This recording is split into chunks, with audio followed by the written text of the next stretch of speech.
Use of portable electronic devices such as laptops, smartphones, iPads, and iPods in the classroom may seem distracting, but the University of Maryland has a program called the Mobility Initiative that uses portable electronic tools to improve teaching and students' academic experience. Together we will take a look at this university and talk with the people who are involved in this project and the students who participated in this program. All of these students are part of the Honors College. The Honors Program, which consists of many different programs, allows each student to choose a concentration. All of these students chose a program called Digital Cultures and Creativity, DCC, which focuses on using technology to advance their education. Each student has a different major, but DCC makes them work together. About a year ago, all the students were given an iPad. The students were encouraged to use it constantly inside and outside the classroom. Now, how do each of these students use their iPads to better learn and study? Does the possession of these portable electronic devices, such as this iPad, put these students in a superior position to others? Michael Ann is a journalism student.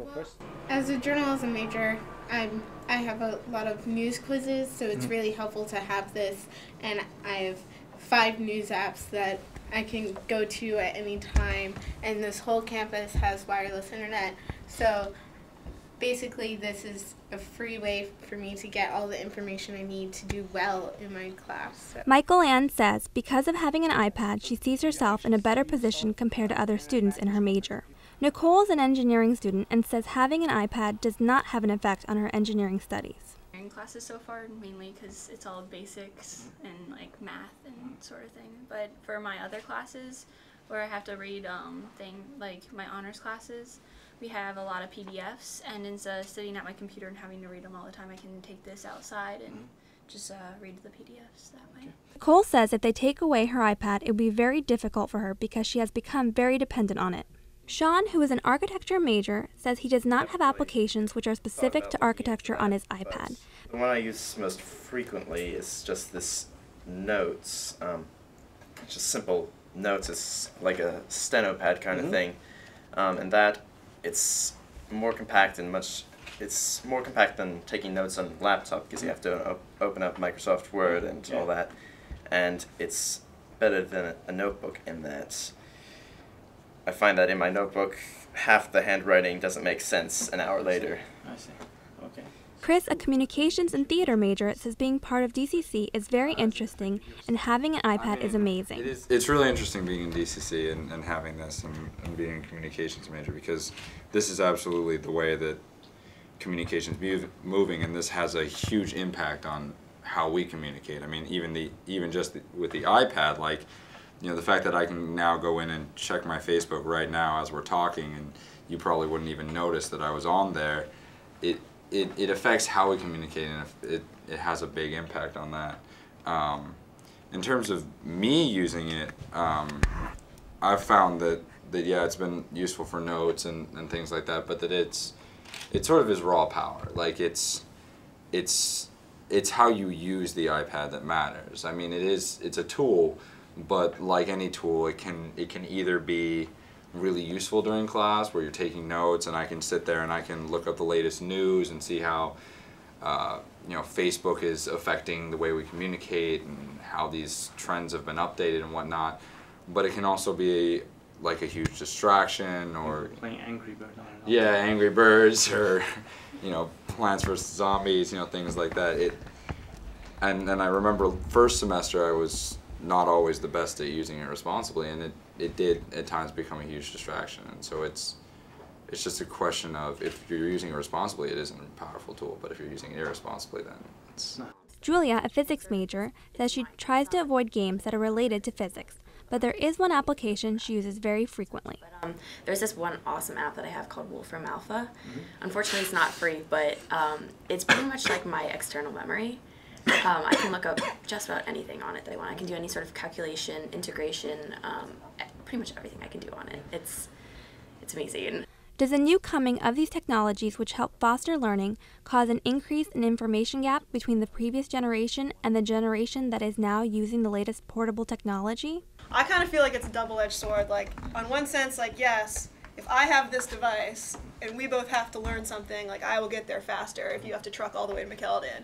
But if I don't have this, I'm sunk, you know? And I do think that the sort of newer technology generation maybe doesn't know quite as well like how to get the information if it's not going to be sort of delivered very sort of easily and nicely with one of these devices. I don't know if we've sort of learned how to do sort of the legwork of the research. So on one hand, I mean, I definitely think we have an advantage, but if you take away our little window into the world, then we're totally screwed.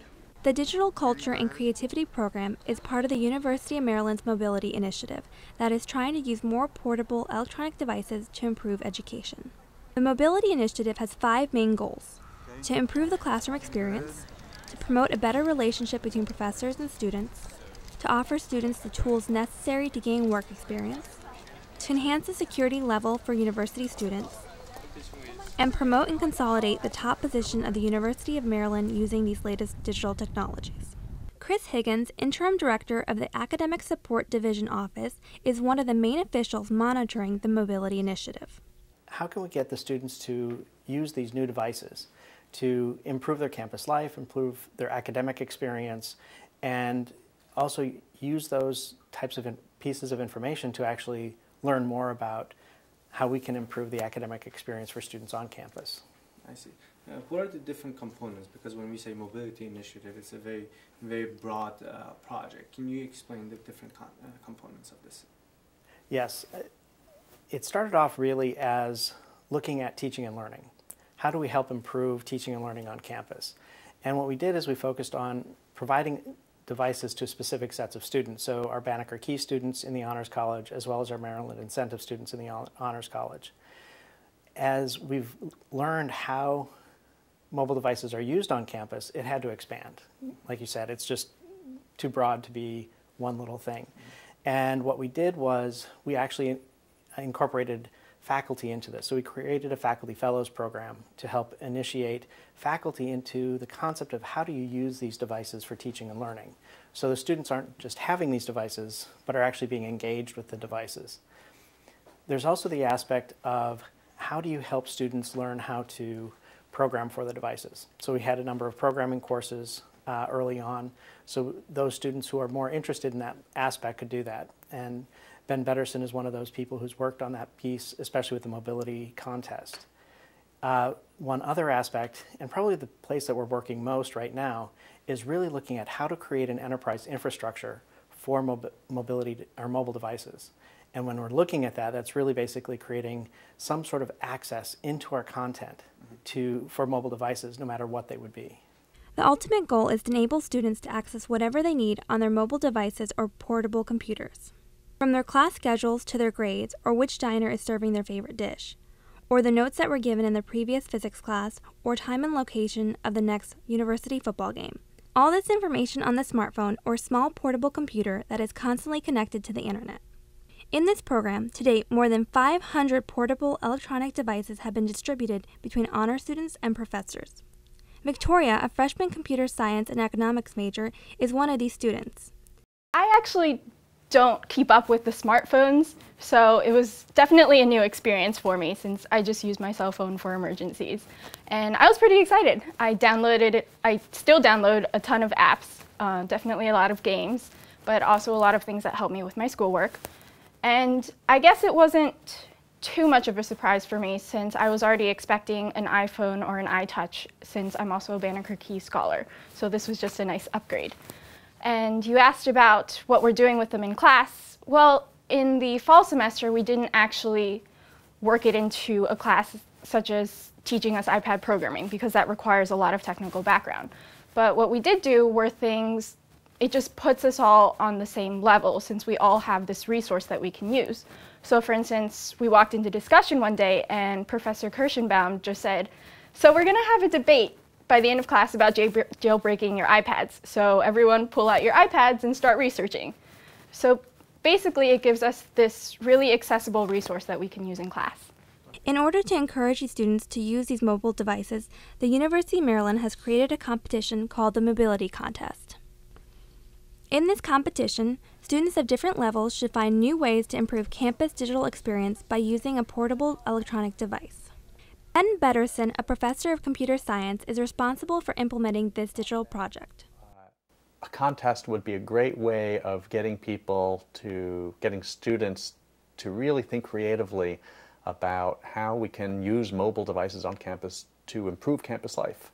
And there's a lot of goals to make it work well. One of them is to get interdisciplinary teams working together.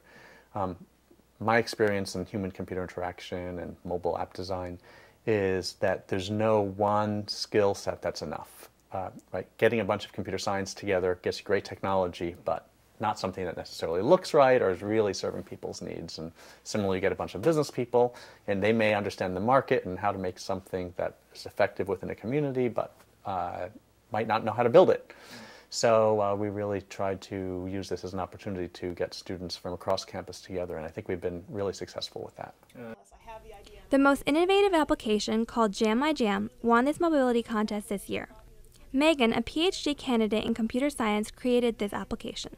Midway through the contest just getting rolling is when I had the idea for Jam My Jam. Basically, I mean, there are 30,000 kids on this campus, and the interaction I have with almost all of them is I'll be walking to class with my headphones on, and I'll just pass my classmates, and they have headphones on, I have headphones on, no talking, straight ahead, eyes straight ahead, just like no interaction there. And so every time that happens to me, I can't help but wonder, like, what are they listening to? I just got to know. And so the goal of my app and what I'm trying to contribute in this contest is just take that sort of like null interaction that people have with campus when they strap on their headphones to walk to class. They're basically resigning themselves to not interact with anyone until they get to class.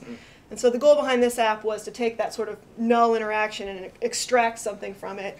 And, you know, my opinion is that we're extracting something that people want to have extracted. People are very sort of, you know, enthusiastic about their taste in music, and people take, you know, the music that they listen to on campus as they're trekking through, you know, the rain and the snow and across a 2-mile campus. They take it pretty seriously. Yeah.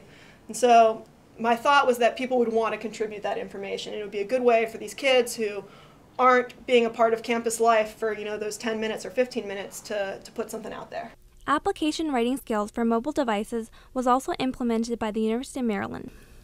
Sonia, a sophomore graduate student in computer science, was one of the first students involved in the first iPhone and iPad programming class. We actually had an Apple engineer coming to teach us and to give us tips and his own preferences in terms of development and the basics too of iPhone development. It was very project-based, so then we would pretty much build something small every week or have like an exercise, and then we had like a group project in the end. Sonia, like other students at the University of Maryland, says if her smartphone or her iPad is taken away from her, it'd be very hard for her. Sonia says she is somewhat addicted to digital technology, even for simple things like waking up or finding an address. However, she can get used to not having one.